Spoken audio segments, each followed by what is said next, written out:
I paid off my brother's $50,000 debt.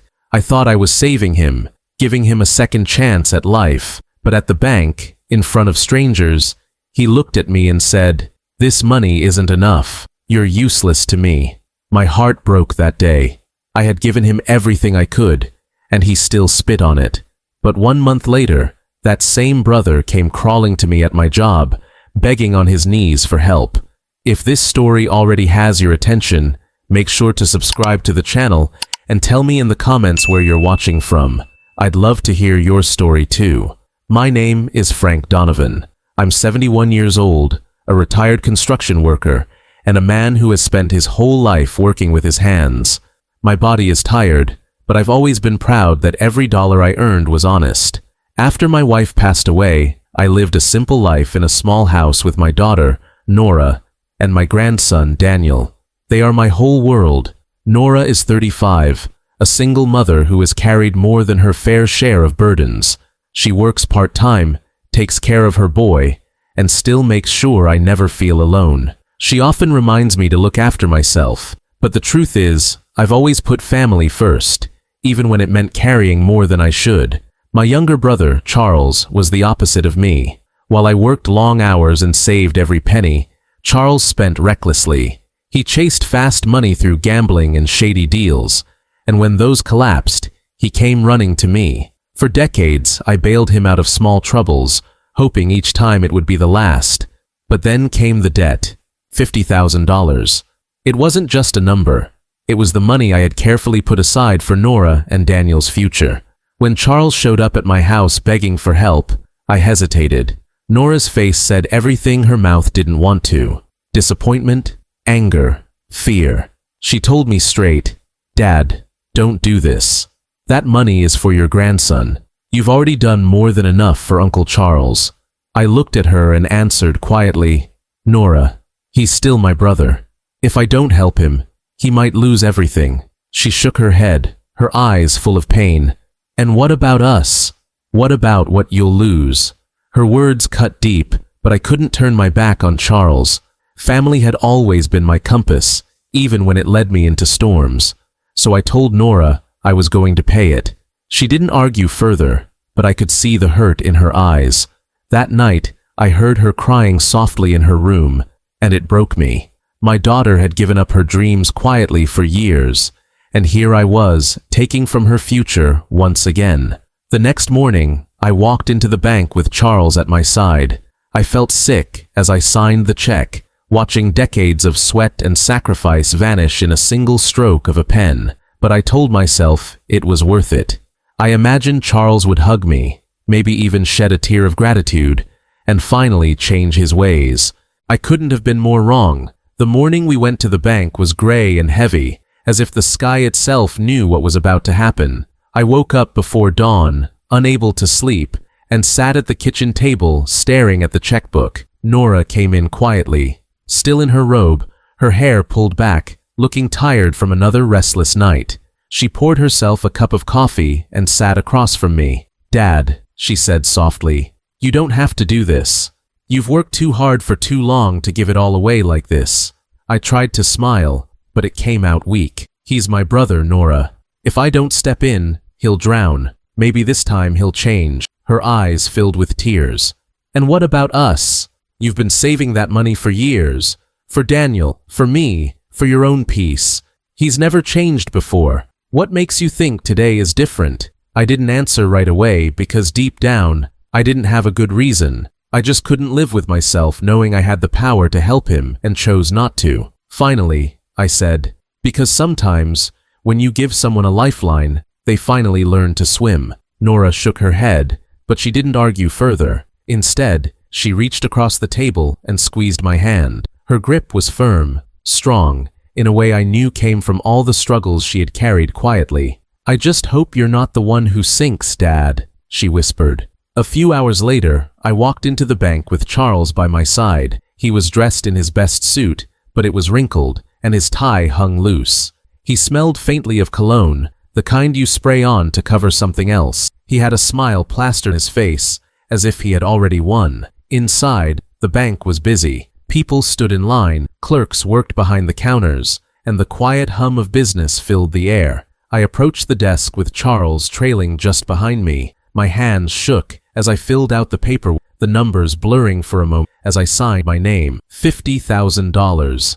My life savings, years of double shifts, worn hands, and missed opportunities, all gone in an instant. When I handed the check to the teller, I felt strangely light, almost dizzy. I turned to Charles, expecting him to look at me with gratitude, maybe even guilt. Instead, he smirked. "This is it?" he said, his voice carried through the lobby. Heads turned. 50,000? That barely scratches the surface. This isn't enough. You're useless to me, Frank. The words hit me harder than a punch. I froze, my mouth opening and closing like I couldn't breathe. The teller's eyes widened, and a couple standing nearby whispered to each other. I could feel every set of eyes in that bank burning holes through my chest. I wanted to shout, to tell them all that I had given him everything, that I had sacrificed future for him, but no sound came out. I stood there like a fool, humiliated of strangers, my brother's cruelty echoing in my ears. Charles shook his head in disgust and walked toward the exit, muttering under his breath, "Pathetic." He didn't even look back at me. I stood frozen for a long moment until the teller gently slid the receipt across the counter and whispered, "I'm so sorry, sir."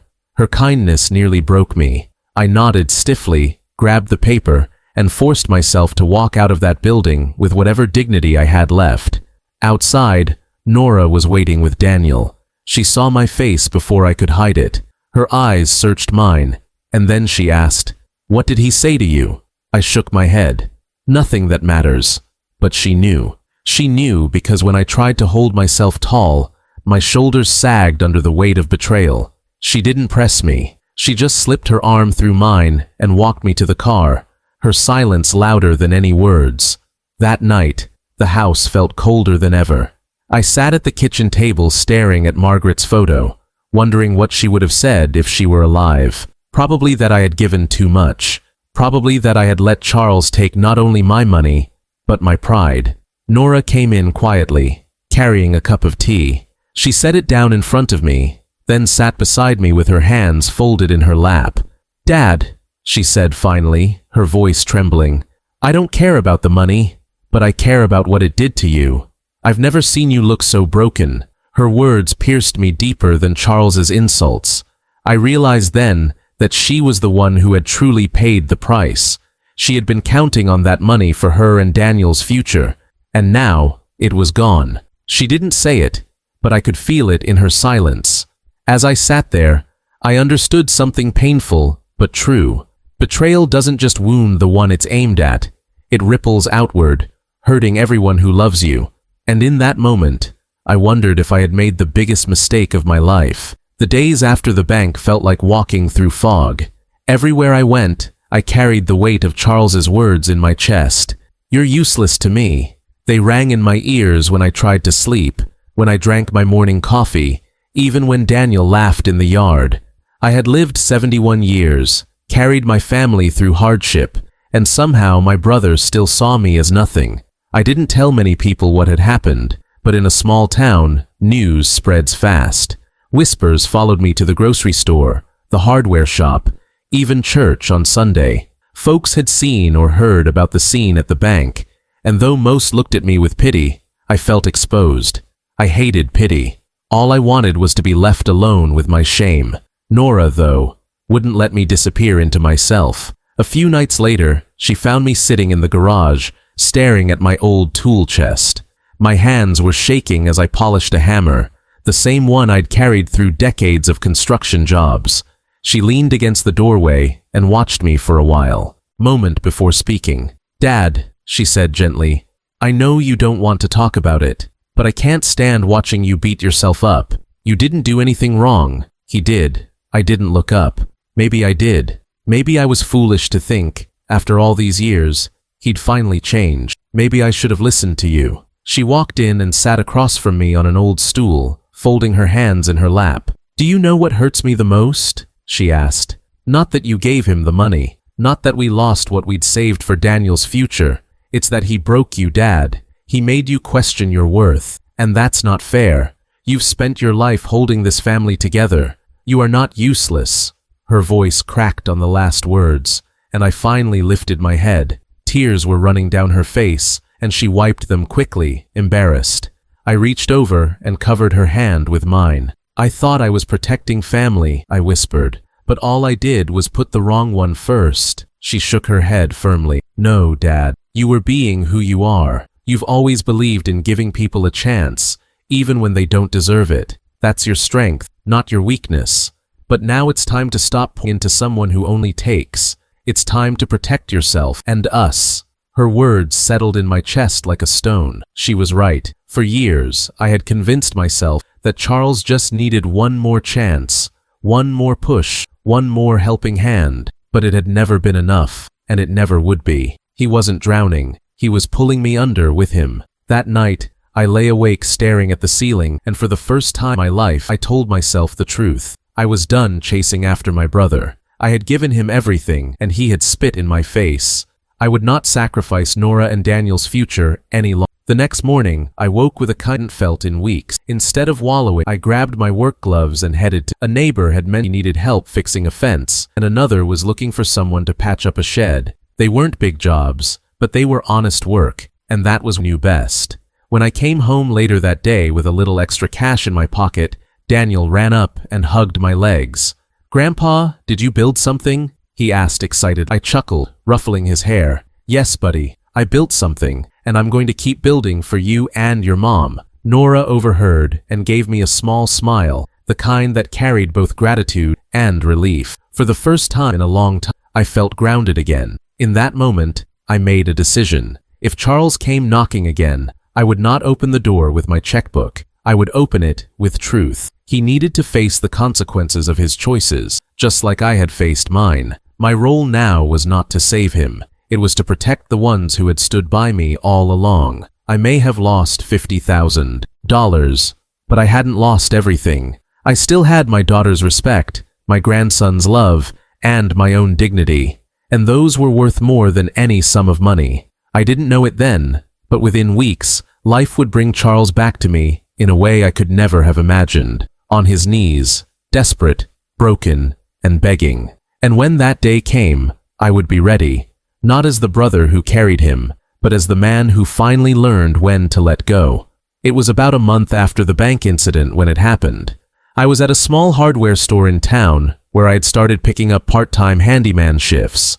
The work wasn't glamorous, but it kept me busy and helped bring in a little extra for Nora and Daniel. I liked being useful, fixing things, and knowing that at least someone appreciated my efforts. That afternoon, I was restocking lumber when I heard the bell above the door ring. I didn't pay much attention at first. Customers came and went all the time. But then I heard a voice, weak and shaky, call out my name. "Frank, please, wait." I turned, and there he was, my brother Charles. But he wasn't the man I'd seen swaggering out of the bank, full of pride and arrogance. He looked like a shell of himself. His suit was wrinkled and stained, his hair unkempt, his eyes hollow. He stumbled toward me, and before I could even speak, he dropped to his knees right there on the floor of the store. "Frank," he begged, his voice breaking, "I need you. Please, you can't turn me away. I don't know what else to do." The sound of his knees hitting the ground echoed in the quiet space. A couple of customers turned to look, whispering among themselves. My coworkers froze in place, watching as this broken man clutched at my legs. For a moment, I just stood there, stunned. This was the same brother who had humiliated me in public, who had spat on my sacrifice, who had called me useless. And now he was on his knees, begging. I finally found my voice. "Charles, get up," I said firmly. But he shook his head, tears streaming down his face. "I can't. I'm finished. The money you gave me, it was gone in weeks. I thought I could fix everything, but I was wrong. The people I owe are after me again. They said they'll take everything, Frank. I don't know where else to go. Please, please help me." His words cut through the air, heavy and desperate. He clung to my pant leg like a drowning man, and for the first time, I saw him for what he really was. Not just reckless, not just greedy, but broken. At that moment, the bell above the door rang again, and Nora walked in with a lunch bag in her hand. She froze when she saw her uncle kneeling on the floor, clutching at me, sobbing like a child. Her eyes widened in shock, and then narrowed with anger. "Uncle Charles," she said, her voice sharp, "after everything you've done, you have the nerve to come here." Charles turned to her, his face streaked with tears. "Nora, please, you have to understand. I didn't mean what I said at the bank. I was scared. I was angry. I need your father. I need help." Nora's hands tightened around the lunch bag. "You don't get to use that word, need, like it erases what you did. You shattered him. You took his money, his pride, and then called him useless. And now, because the walls are closing in, you remember who's always carried you?" Her voice was steady, but her whole body trembled with fury. I had never seen her so fierce.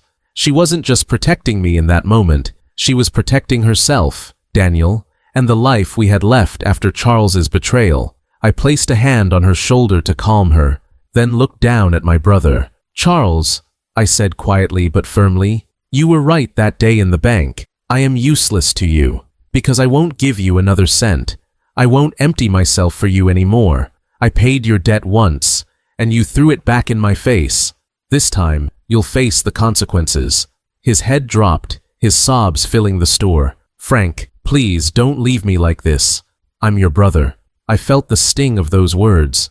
He was my brother. But family is more than blood. Family is love, respect, sacrifice, and loyalty, and Charles had thrown all of that away. "You are my brother," I admitted, my voice heavy. "But you chose greed over love, pride over gratitude, and now I choose my daughter and grandson over you." Silence fell over the store. Charles collapsed forward, his forehead pressing to the floor, his body shaking with sobs. I stood still, my chest heavy but firm, while Nora stood beside me, her eyes fierce and protective. Finally, I bent down, not to lift him, but to meet his eyes. "Charles, I hope this moment teaches you what I couldn't. Money doesn't fix a broken heart, and begging won't fix a broken life. Only you can decide to change, but you'll have to do it without my wallet." Then I stood and walked away, leaving him on the ground. Nora slipped her arm through mine, and together, we left the store. Customers whispered, co-workers shook their heads, and behind us, Charles remained kneeling, the sound of his crying fading as the door closed behind us. For the first time in years, I didn't feel burdened, I felt free. After we walked out of our store, the air outside felt lighter, though my chest was heavy with the weight that had just happened. For years, I had been the one chasing after Charles, fixing his mistake, believing I could come together with my bare hand. But leaving him there at that store, broken and begging, was the first time I really let go. It wasn't easy. He was my brother, and blood has a way of tugging at your conscience. But I knew I would only keep sinking. Nora didn't speak on the drive home. She held the steering, her jaw clenched, her eyes focused on the... When we pulled into the driveway, she finally turned to me and said, "Dad, I've never been more proud of you than I was today." I blinked at her, surprised. "Proud?" I walked away from my own brother while he begged me. She shook her head. "No. You finally chose yourself. You chose me. You chose Daniel. For years, you've carried Uncle Charles on your back, while I watched from the sidelines, wondering when you'd see the truth. Today, you did. And you showed me that strength isn't just about what you can give, it's about knowing when to stop."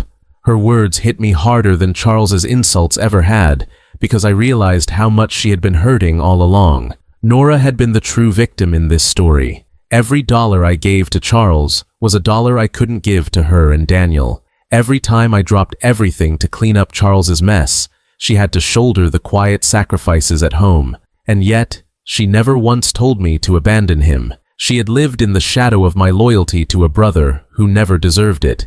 And today, she finally saw me break free. That night, we sat together at the kitchen table. Daniel colored on a piece of paper, humming to himself, unaware of the storm that had just passed. Nora leaned forward, her eyes steady. "Dad," she said, "I want you to know something. I don't care about the money. I don't care about what we lost. What matters to me is that you're here, that you still fight for us, that you still believe we're worth it. Uncle Charles can fall 100 times, but we'll rise together." I felt tears well in my eyes. For so long, I had seen myself as the protector, the provider, the one who had to carry everyone else. But sitting there with my daughter, I realized she had been protecting me too, protecting me from losing myself completely to Charles's endless demands.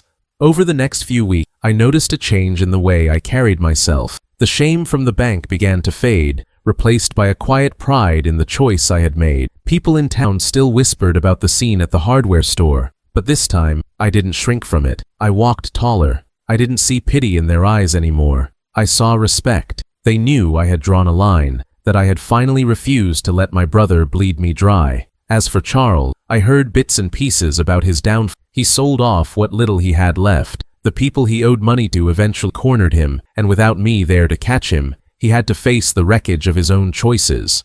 I won't pretend it didn't hurt to hear about his suffering. He was my brother, and a part of me will always ache for him, but I also knew this was the only way he might ever learn. The real gift in all of this wasn't what I lost, it was what I gained. Nora and I grew closer. Daniel began to see me not just as his grandpa, but as the rock of our little family, and I finally understood something I should have seen years ago. The family who truly matters is the one who stands with you, not the one who uses you.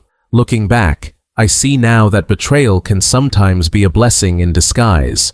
It strips away illusions and forces you to see who deserves your love and who only drains it. I spent too many years trying to save Charles, but in the end, the ones who needed me most were right in front of me all along, my daughter and my grandson. I may have lost $50,000, but I gained something far more valuable: clarity. Clarity about where my loyalty should lie, clarity about the strength it takes to say no, and clarity about the kind of legacy I want to leave behind. Not one of endless sacrifice for someone who never learned, but one of love, respect, and resilience for the people who will carry my name forward. Now, when I sit at the table with Nora and Daniel, I feel peace. We may not have much, but we have each other, and that's more than enough. If this story touched your heart, don't forget to subscribe to the channel and tell me in the comments where you're watching from. I'd love to hear your story too.